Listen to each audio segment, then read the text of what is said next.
Hello, everybody, and welcome to yet another 180 Markets Weekly Wrap.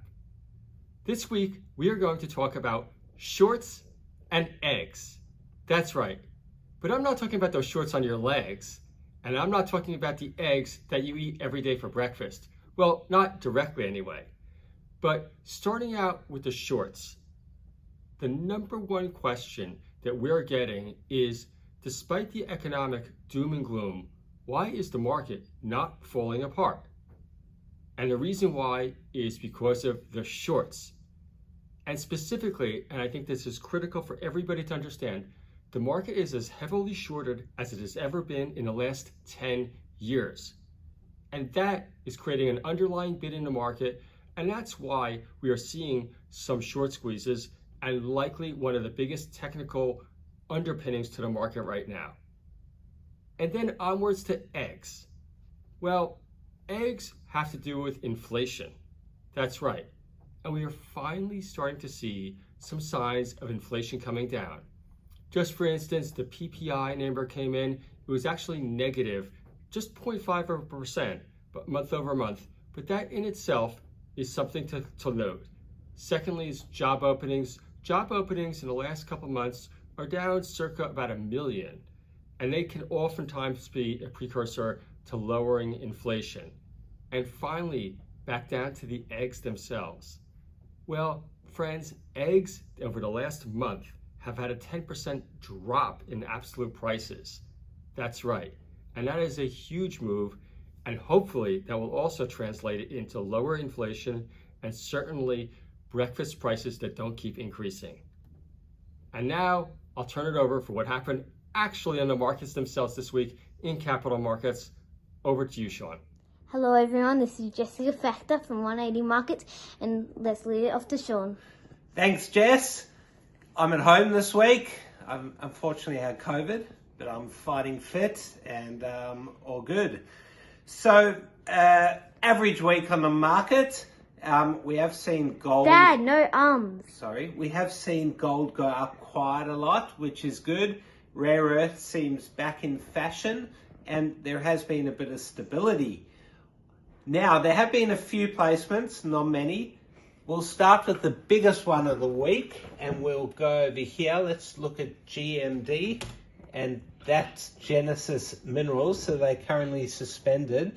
They are raising a massive $450 million at $1.15 a share. So let's look at the chart over there.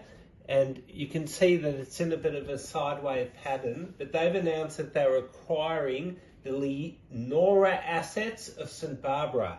So let's see if St. Barbara has moved at all today on that news. No, St. Barbara is actually also suspended.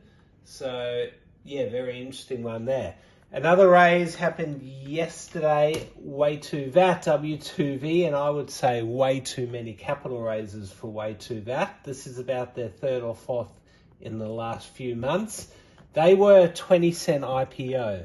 So if we look at the chart over there, we can see that after IPO it was up 50% at one stage, hit 30 cents, and bang, look at that. You would not want to be holding that all the way down to 1 cent. So they are doing a 1-for-1 rights issue with the $600,000 to $700,000 placement, and very disappointing there for Way2VAT shareholders.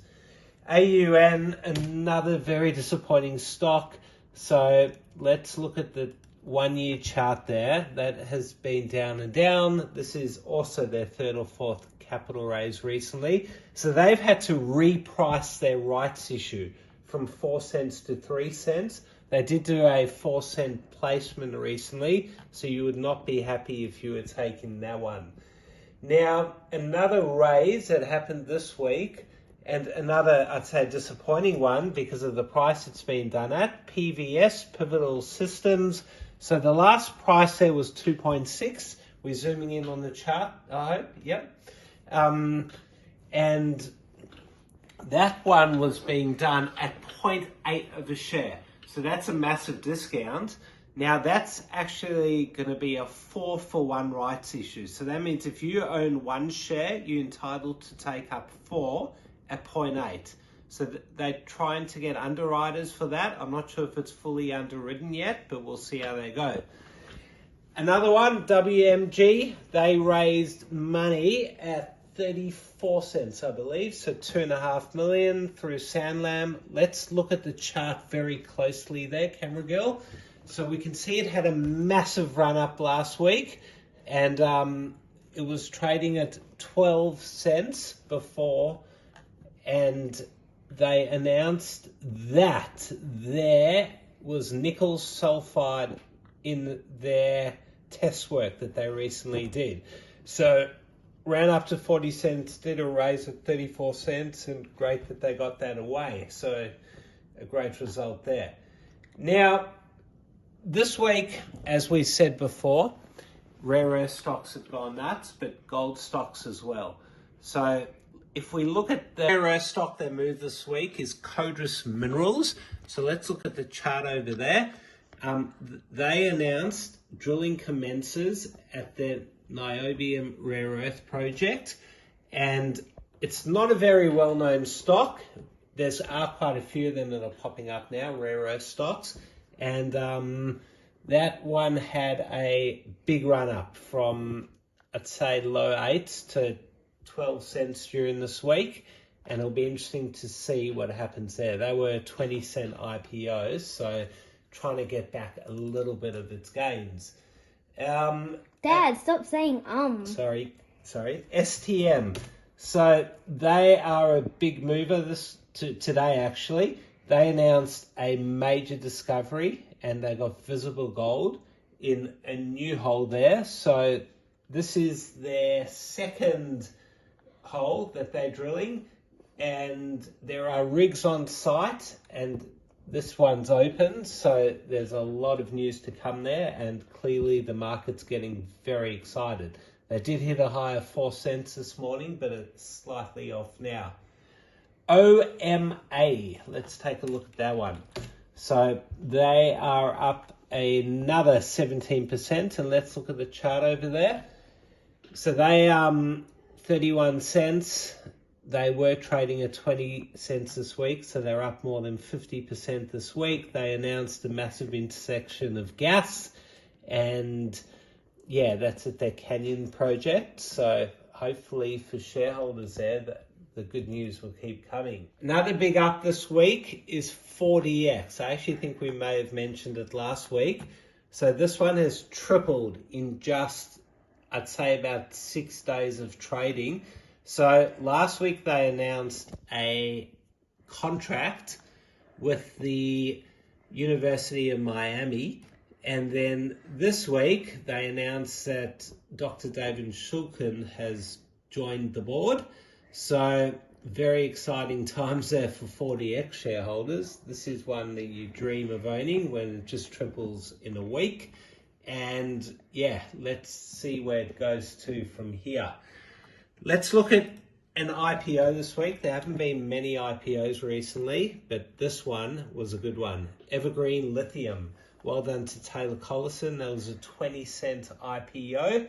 So they raised $7.5 million, and they have got a flagship project which is adjacent to Core Lithium's newest lithium mine, and that's in the Northern Territory. So very well done, Taylor Collison, up almost triple from the IPO price. Downs this week. There weren't quite a lot, but we'll start with CDT. So if we look at the chart here, CDT was trading at 5.5 cents just a year ago. And this week they announced that their maiden resource on its graphite project, which was obviously a lot lower than the market expected, and the market did punish that. It was trading at 2 cents during the week, and it hit an intraday low of 1.5. Finally, NVA, will bring up that chart. So that one's been a very disappointing stock, trading as high as 85 cents 4 or 5 months ago. No news this week, but they did fall quite a bit, and you wouldn't want to be holding that one, would you? All right, excuse a bit of the fumbles. I'm still not 100% after COVID, but I'm almost there. Everyone, have a great weekend, and yeah, we'll see you all next week. Goodbye. Thanks for watching another 180 Markets Weekly Wrap. If you want access to thousands of capital raises, sign up at 180markets.com.au and you'll get access to our very next capital raise. Thanks for watching.